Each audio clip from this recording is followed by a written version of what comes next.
chance to see the project that he's bringing forward. We're very excited to enter into this agreement with Jay Christensen and Christensen Development out of Des Moines. And but I just want to take a second on this particular site with the rail yard.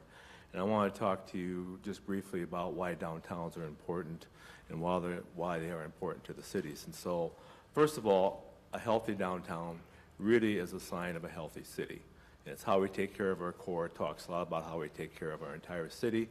And it speaks, so you think about cities you've been to that are vibrant and active. Often there's a vibrant and active downtown that accompanies that. It's an economic development driver. You look at the density, you look at the property tax and sales tax collections from our downtown, it's huge. And it's very impactful for our city and allows us to do a lot of good things throughout the city and not just in the downtown. It's an amenity for the community. It's our entertainment district. If you look at the Pavilion and the Orpheum, the State Theater, the Levitt, the Sculpture Walk, and the entertainment venues and shopping and restaurants downtown, it is a focal point and amenity for our entire city. And lastly, and I think something that gets overlooked is it's a powerful workforce development tool. And you think about our young professionals in our community and and then you talk to any of them about our downtown and the vibrancy of it and how they utilize that. So downtown development is incredibly important. The other thing I'd like to talk about is this particular site, the history of this. If you remember, this has been around for a while. This is the result of decades of planning and investment by the private sector and by the city. All the way back from Phillips to the Falls to where we are today. Back in 2005, for some of you, the congressional delegation at that time, which were Senators Thune and Johnson and Representative Herseth, received a congressional allocation or earmark for this project to allow us to buy the site and allow us to do some of the initial remediation of that site. And then it took about a decade of that time then for the whole process for the BN to work with the BN in negotiation to buy the land and for them to get ready and get prepared for their, because they had to build a new switch yard and those type of things. And so we actually took us 10 years. It was 2015 when we actually closed on the property. And then we did a rail yard redevelopment plan. And then in 2017, we began soliciting RFPs and interest in that site. 2019, we entered into our first sale with Pender Properties for what is today Rail Yard Flats.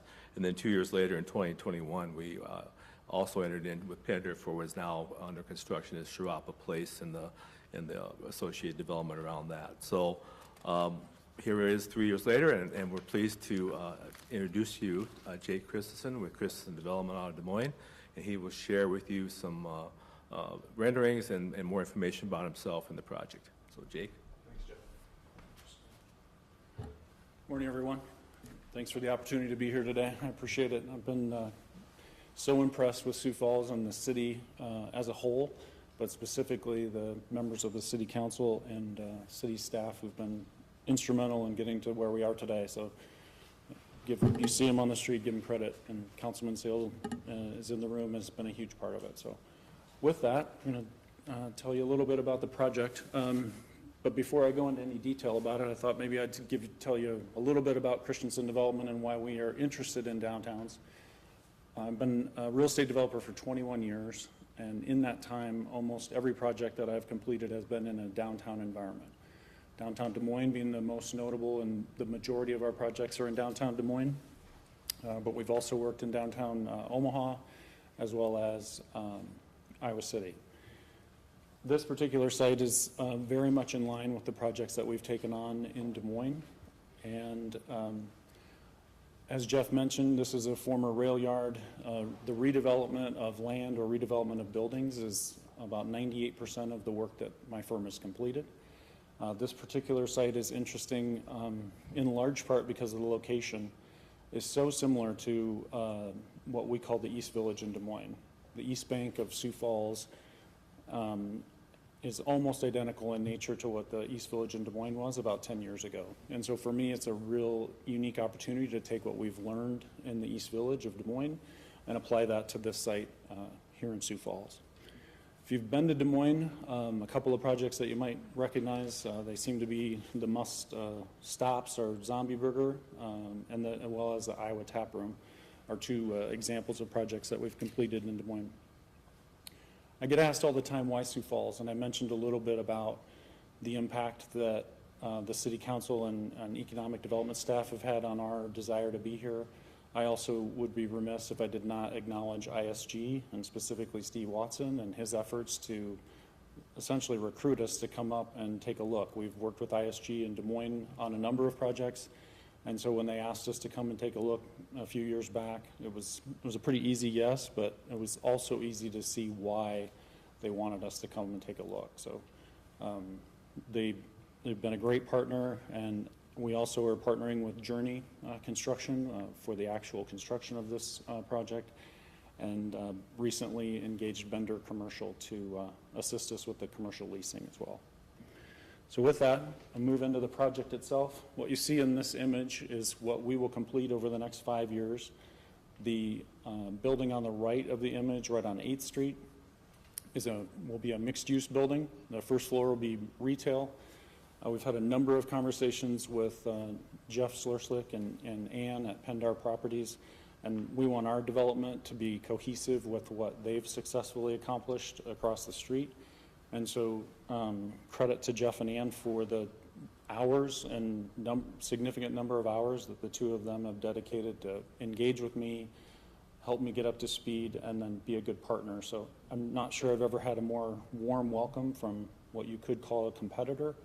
And I think I subscribe to the same school of thought that Jeff does, specifically that more is more in an urban environment. And so it just goes along with the whole theme of the welcome that we received. So with that, our mixed-use building, the first floor retail, will directly interact with the retail on the other side of the street and engage the pedestrian, as well as the connection of the bike path along the eastern portion of the site. Jeff's done some great work on his portion of the site, and we intend to continue that continuity and have that part of the engagement. We also expect to have where we're recruiting an active use on the eastern side of the building, specifically on the first floor, to make sure that it engages the pedestrian as well as bike traffic. And then on the upper floors of the 56,000 square foot building will be Class A office. And so when we interviewed for the opportunity to be able to work on this site, we promised that, we want to make sure we under-promised and over-delivered. And we said, at a minimum, we can do mixed-use buildings with multifamily. But you've had two huge projects be delivered to the market or announced at that time in terms of office. We said we'll see if there's anyone else out there that wants to be a part of the downtown office scene, and that has been a resounding yes. We've got really strong activity and expect to make announcements in the near future about our anchor tenants. The balance of the site includes a 180-stall parking structure, and then the remaining 3 buildings are slated to be multifamily apartments, all geared towards the downtown workforce. This image is looking southwest of the first building. You can also see the parking ramp to the left of the main office building. You start to get a feel for what we're trying to accomplish in terms of the engagement of the pedestrian and the bike path. And then this is my favorite image. The downtown or office in general has changed since the pandemic, and so what you see in this image is our beginning efforts to have an active and engaging office space. An overall theme in the office market is make it compelling. If you want me to come into the office, you better give me a reason why. And so that occurs in a number of ways, but we firmly believe that it's a combination of the built environment that we create, so you can see a rooftop amenity that the office tenants can enjoy, as well as the biggest amenity is actually the downtown itself. And so with what has already occurred in downtown Sioux Falls in terms of restaurants and entertainment options, that's the biggest amenity that office market users are looking for when they're trying to figure out where they're going to be adjacent to. Actually, I was in a meeting yesterday with a Des Moines company that has operations in Sioux Falls, and they're extremely excited about the opportunity to potentially be a part of this building for that very reason. They want to get they're currently in a suburban location, and they want to get their people closer to the action. And as Jeff mentioned, the downtown or the workforce is a very competitive situation, and we hope to be able to add an option for companies to locate in the downtown. This concludes, actually I might make one more comment. Our company believes that in order to benefit from a community that you need to be a part of the community. And I don't live in Sioux Falls, but if you take a look at my record in Des Moines, we're a significant partner in terms of civic service throughout every member of our company. And we're not a huge company, but every one of us is on multiple boards and contribute part of our treasure and time to the communities that we're in. And we have every plan to do that here as well. So with that, that concludes my remarks. I'll pass it back to Jeff. Thank you, Jake. So I just briefly, just so excited to have him in the market. It's been a great journey as we've gotten to know him and see the similarities between Des Moines and here, and that natural progression as communities of our size and age. The transition between an industrial, when downtown was a place for our industrial partners to be, to now where it's being redeveloped into these magnificent developments that we see today. Jake is somebody who we've worked with for several years. Introduced to him as he made his first trip to Sioux Falls. I've been able to actually be down in Des Moines a couple times and tour his projects. A couple years ago, Councilor Sale and Councilor Selberg went down with us, and we spent a day looking at his properties, meeting with staff from our counterparts from the city of Des Moines, and just had such a good feel of the design and flow and his understanding of, as you mentioned, the activation of that space and how that fits in. And he just really understood what we're trying to accomplish here, and we saw what he was able to accomplish there. And so we're excited about the fit, and like I said, we had a couple councilors go down and spend some time with them, and so we're just really excited about this new face in our market. We're excited about the opportunities that are here, and with that, there's also this afternoon at 4 o'clock at the council informational, we'll be talking more in depth about the project, the city's role in that, and Jake will be talking more about his project and more in depth with the council at that time. So if you want that information, you can certainly attend or tune in. So with that, we are open for questions. Thank you. I'm curious if you have any more details on the sort of housing apartment side of this, how many units might be added, and is there any affordable housing component as part of this development? Thank you for that question. I was remiss in telling the scale of the apartments. So approximately 230 apartments will be added in the 3 buildings. And I would define these as, it's a different term here. These are really targeted at young professionals, and I would not call them luxury. There's certainly been some luxury product that's been delivered, and so we're really aiming to be in that zone for young professionals.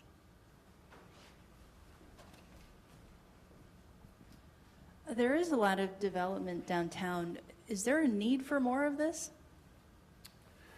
I think that's a fair question. I asked the same question when I interviewed for the opportunity to develop this site, and the answer is yes. What happens in a market when you get a supply and an excitement like what has occurred with Sioux Steel and Sharapa, other people start to take note. And when I mentioned that there are aspects of Sioux Falls that feel like Des Moines 10 years ago, Des Moines went through a similar phase where the suburbs saw the bulk of the development. And then there was a point where there was a more inward look at the opportunities that existed in the core. The number of years that I've been coming up here and learning the market, we see the exact same thing occurring here. There's certainly a limit to how much supply can be delivered at any one time, and that's why we're working closely with Jeff and Ann to understand the absorption rate of their office product as well as their apartments. And so the commitment I made to them was that we wouldn't deliver apartments until they were reaching stabilization. It appears as though that won't be an issue. The other point I would add is that in Des Moines, each year for 7 years, we doubled the supply of apartments.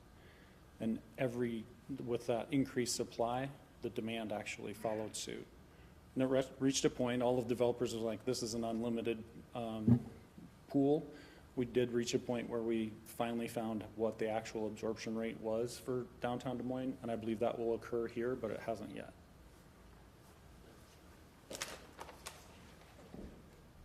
How would you kind of classify what downtown Des Moines was and what it is to get to the point it is today? Describe the boom and just kind of, for people who haven't been there recently, don't know what it's about, the vibe of it, how would you describe it and its evolution? So I've lived in Des Moines 27 years now, and when I moved to Des Moines, we had a really strong office market downtown. We had about 55,000 people who office downtown, but there was about 1,000 people who lived there. And at 501, you could pretty much shoot a cannon down any street. And anecdotally, the top 20 restaurant list when I moved to Des Moines was almost entirely chain restaurants, and they were almost entirely in the suburbs. Juxtapose that with what it is today. We've got almost 17,000 people living downtown. We have an 82,000 strong workforce downtown, and the top 20 restaurant list has dramatically improved, and most of those are in or around downtown. So very different. We've got very active. We're not a 24-hour city yet, but we've had really strong growth due to a number of factors. Question on the office building. Do you have a sense, or can you give us a sense of the types of industry this development might be bringing to downtown? Sure. In the Class A office market and with the types of amenities, we actually expect to see a combination of different users, everything from creative type firms to financial services firms and kind of everything in between. Our footprints are designed to be smaller than what the other projects have delivered. They had the luxury of the big tenants wanting to be in there, so that was a perfect approach. With the majority of those larger tenants having found a home, now we're set up, we have a 10,000 foot floor plate. So we set up really well for 2,000 to 10,000 foot firms to be able to find a Class A office environment for their companies. Jeff, can you talk a little bit about the process that went through in selecting? It sounds like this was a long process. You've obviously visited, and I think you said that was even a couple of years ago. Was that? Yeah, yes. Can you talk a little bit about the process and finally selecting? Sure. Was it an RFP or that kind? You know what I mean? Sure. So the city now with our property, we go through what's called a negotiated sale process. And so once we put a property out for sale, we accept proposals, people that are interested in it. It's not this full RFP that it used to be. It's more of a negotiation process where we work with them. Once we get interest, we actually had interviews. We had two parties propose on this site. We had a internal committee made up of city staff, city council, and we interviewed them.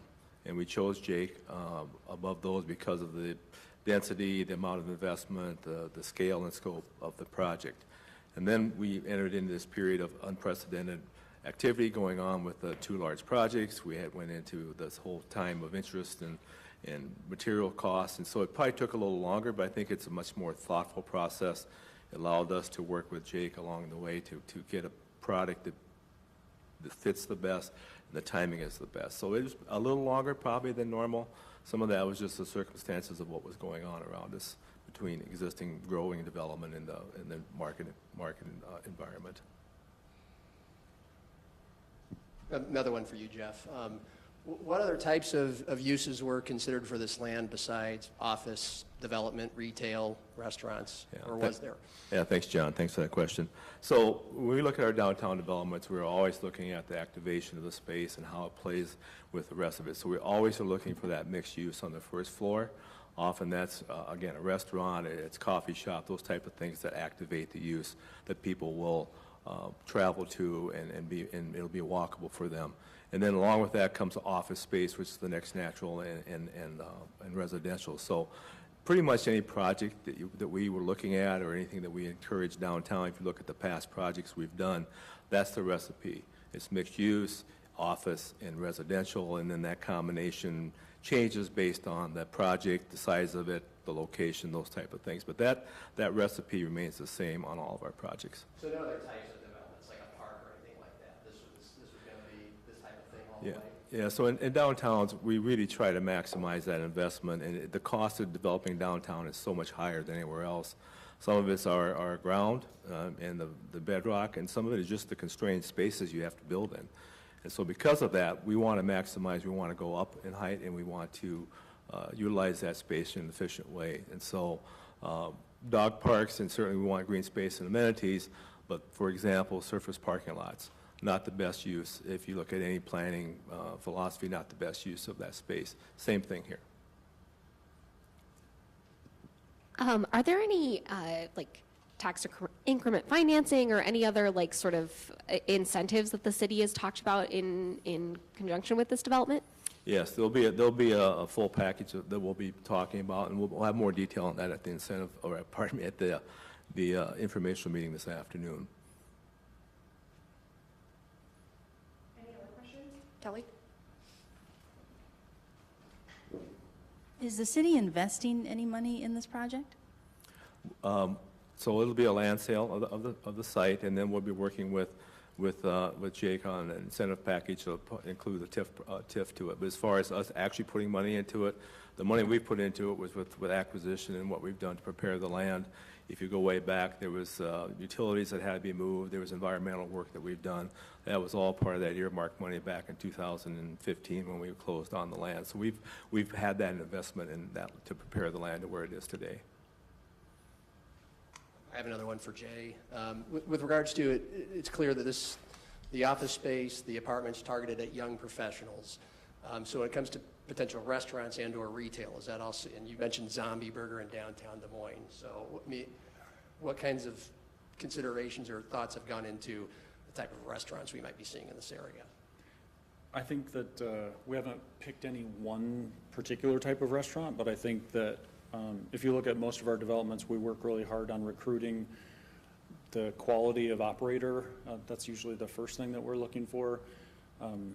Somebody asked me if I've named the development yet. The answer is no. When I have done it, then usually when we are successful in landing the anchor tenant, they just call it whatever the anchor tenant is. So we'll be working really hard to live up to those goals of activating the street and the pedestrian experience and offer options that don't currently exist. So it's a long answer to your question that I don't know yet, but the conversations we've had so far have focused around dining operators who would be open for lunch and dinner.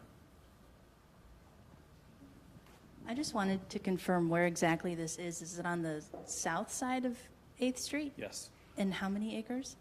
just about 4. Thank you all so much for coming. And our press release with renderings